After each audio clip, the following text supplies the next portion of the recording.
What's your name? Jake. I'm Jake. Cool. Nice to meet you, bro. Nice to meet you, too. Dude, bro, let me tell you, I know this is going on the YouTube channel. I'm telling you, bro. We watch your YouTube channel all day long. Listen, I appreciate it. we just moved here from Boston, Mass. I've been a Cardinals fan my entire life. I've been following this man from the beginning, bro. Much love, bro. I've been defending you on Twitter for years. You my guy. What's the Twitter account? Kyler Murray wins. That's the Twitter. Let's go, bro. Yeah, bro, I love you so much. Appreciate you, brother. Hey, unreal. I'll see you on the Y'all have a chat. good night. Appreciate you, bro. I feel like he was trying to get out of that. That was not a young Matthew Berry, by the way. No, it was not. Nor was that me in the backseat. Did you see there was just some random dude in the backseat? No, I couldn't. Oh, I didn't even thought notice that was that. Matthew Berry. I was so Yeah. fixated on the nonstop. No, I wish, but no, Kyler love. hasn't invited me on his ride yet. K1. Yeah, K1. K1, ride the or die, vlog baby. continues. Ride or die. Yeah, Ride or die. The people were giving you crap about Kyler Murray earlier It's in the died season. down. It's died Oh, down. that's It's died curious. down The a little problem is for you, though. The problem Yeah. is like he's been really, really good NFL-wise. He hasn't had like the massive explosion games yet. So I feel like it's okay, though. He's been just fine, by the way. The other thing that's helped is that the other obvious pick for me, Jaden Daniels, has had 2 bad weeks. Yes. Not good for my Commanders, not Right. good for my fandom or my heart, but like that's been good in terms of the narrative of like you should have picked Jaden Daniels. Sure. You know, The- which is the other guy was Pacheco. I know. The Right. Pacheco. McBride was the tight McBride end? was a tight end that I was considering. Drake London? Drake London. Which was Detective looking Drake London. good and then not so It good. started bad, looked good, and then it's been tougher as well. I think Kyler Murray's going to wind up being the right pick ultimately. I looks think like it. he's played great NFL-wise. He's had some huge fantasy games, and I think he has another big fantasy game this week off the bye at Seattle. He's my number 4 quarterback, guys. He leads the love list of quarterbacks here since week 4. The Seahawks are allowing over 19 fantasy points per game to quarterbacks. They've given up at least 17 points to a quarterback in 6 of the past 7. And so Kyler Murray off the bye, you see it here on your screen, like Daniel Jones got 22 points against the Seahawks, right? Kirk Cousins, he had a bad game. He's the only one.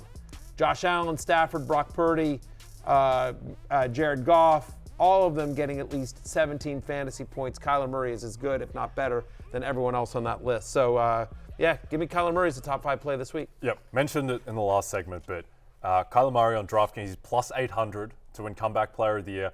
I think he should be the favorite. And everyone should listen to me on this because I have a great track record betting Comeback Player of the Year. And Kyler Murray, here's my comeback bet of the year. Who is the current favorite?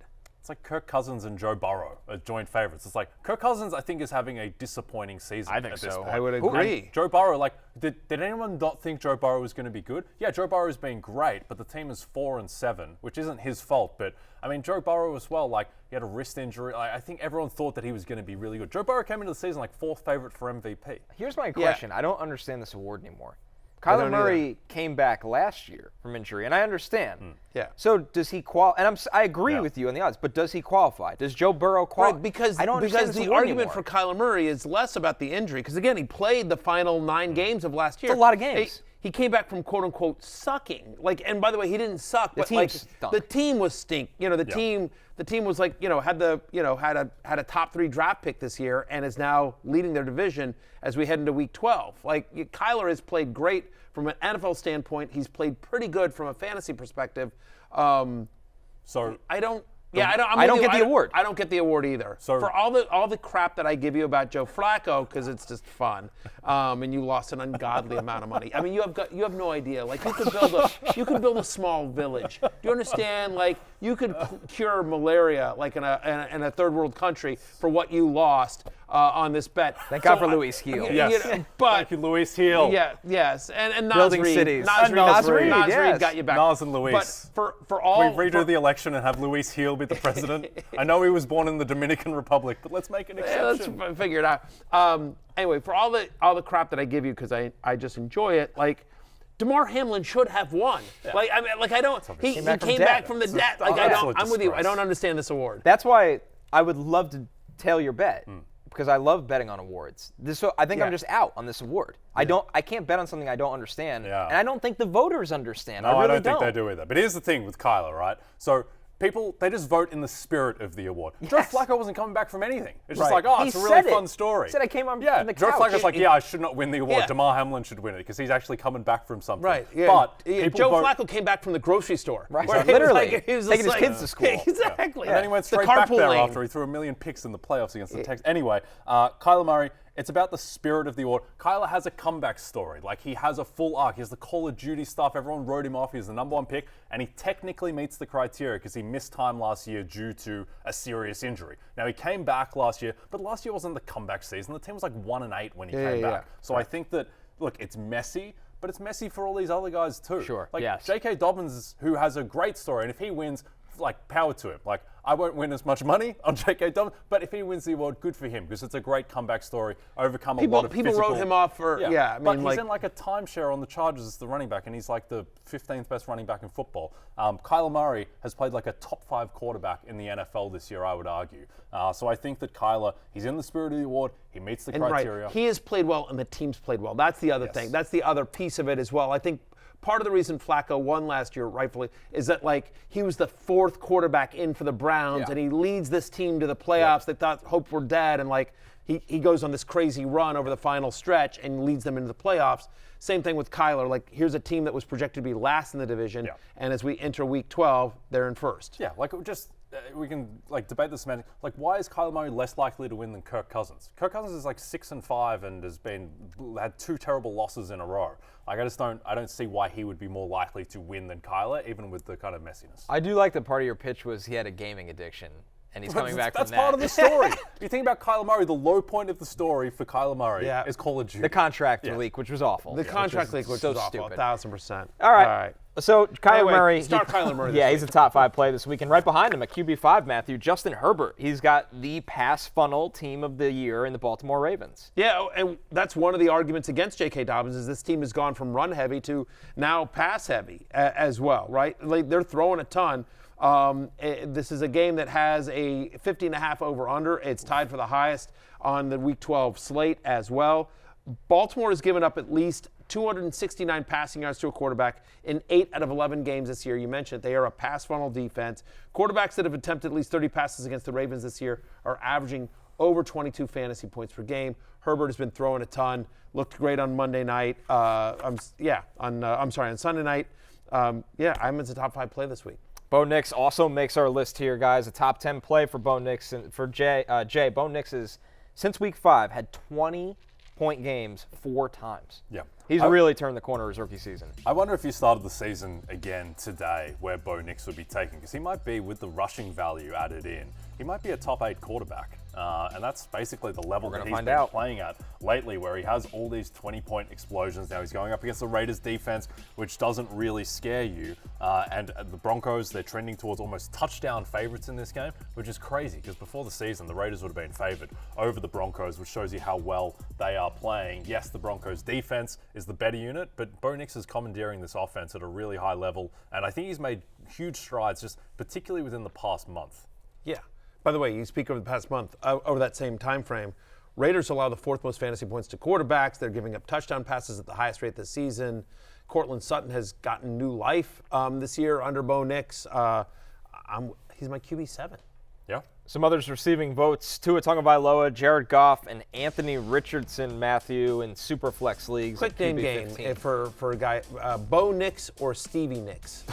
Yeah. Who's your favorite Nix? Or Hakeem Nix? Hakeem Nix. Oh man, Hakeem Nix like he had some Hakeem big Nix. moments. He really did. Hakeem Nix is and your Mario choice? Manningham. Yeah. That's a diehard. I'd go Hakeem, Bo, and then Stevie Nicks. Wow, Yeah. Stevie Nicks third. I disagree with that. My wife loves Stevie Nicks. So does mine. Loves. That's why I kind of don't. Oh man. Yeah. Wow. No, it's just like Wow. he just Daggers. played too often. No. Stevie good Nicks guy. drinks free tomorrow. Yeah, exactly. I was after just to say, being just the Steve, bus rolled over 1,000%. on I won't be here for that. He's an Oasis fan, but he doesn't like Stevie Nicks. Like, I have Very serious different questions. genres. I have serious questions about your musical tastes. Wow. Anyway, all right. Others receiving votes. Stevie Nicks, Christine McVie, Where are we? also receiving votes. I don't know what you're We're talking about Tua. How about Tua?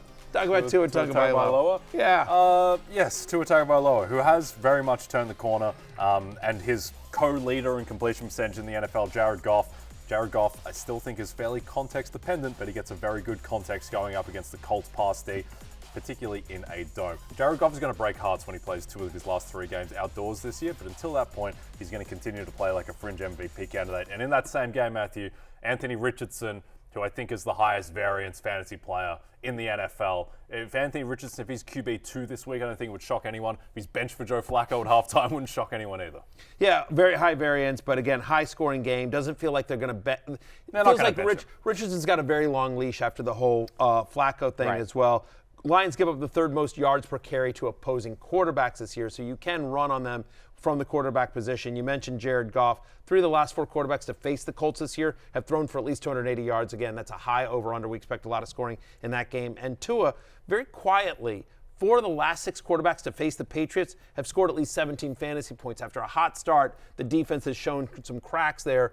Tua, to your point, has looked better the last couple of weeks as well. He's my QB 10 this week. The hate list headlined by Jameis Winston on the short week against the Steelers. The Steelers are allowing only 11.5 points per game to quarterbacks this season. That is the 2nd fewest. Tough spot for Jameis here, Matthew, where the weather could also be a little shaky. Yeah, I mean, Steelers have yet to allow a quarterback to reach 17 fantasy points this year. Only 2 have scored even 15 fantasy points. They've given up multiple touchdown passes in 2 of their last 10 games. They shut down Lamar Jackson. They shut down Jaden Daniels.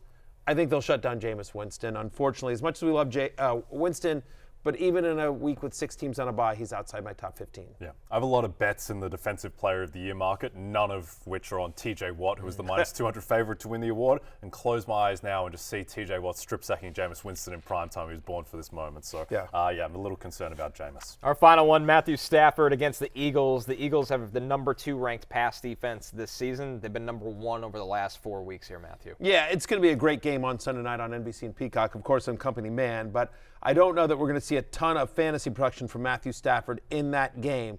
Week 4 was the last time the Eagles gave up multiple touchdown passes in a game. Week 4. That secondary is playing unbelievable. Jalen Carter in that defensive line just getting after it. Obviously, Stafford doesn't give you much with his legs, so he needs to get there with his arm. And over the last 4 weeks, Eagles the number 1 pass defense in the NFL. They're number 2 on the year. So Matthew Stafford merely my QB 17 on the week. Yep. Mentioned Matthew before, the idea that great offense beats great defense. Do you think this Rams offense is good enough that it is kind of defense proof, or is Stafford can take a step back? I think it is. I think it's a good, not great offense because it's fairly. The Dolphins game was shaky. Yeah, I mean, we're about the Eagles front against their very injured offensive He's not line the most mobile guy. It's Kupp, Nakua, and Kyren Williams. It's literally just 3 guys. Right. It's a very concentrated offense, and so the corners, they're gonna have their hands full with Nakua and Kupp. But like, if the Eagles can if they can play single coverage on one of those guys and just get after it, I'm nervous. You're still starting Kupp and Nakua, of course, and Kyren, but Stafford, I think, ideally you have better options. Hey, it's Matthew Berry from NBCSports.com and RotoWorld.com, and I want to thank you so much for watching whatever it is you just watched, or if nothing else, being too lazy to click out of the autoplay after this video started, after whatever it is you actually wanted to watch finished.